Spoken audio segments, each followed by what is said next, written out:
بسم الله الرحمن الرحيم.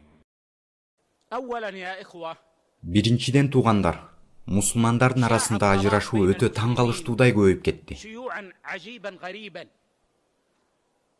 أكثر الناس اليوم يتصلون علي من Мага дүйнөнүн ар бурчунан телефон чалгандардын көпчүлүгү من أقطار الأرض. бир адам Австралиядан чалды, дагы бирөө Камбоджадан чалды. Бул бүгүн эле.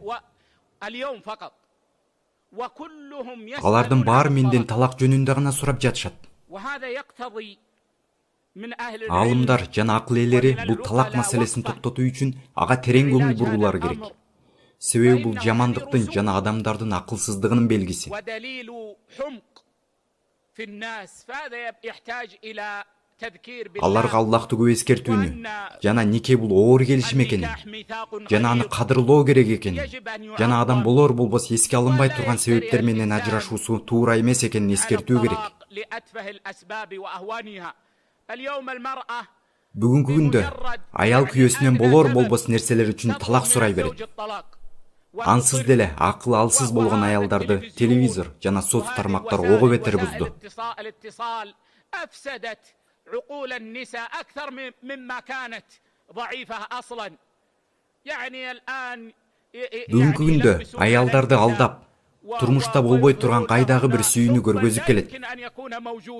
Байкуш аял үйүнө келип баягы телевизордон уккан сөздөрдү күйөөсүнөн укпайт жана телевизордон көргөн сезимдерди сезбейт.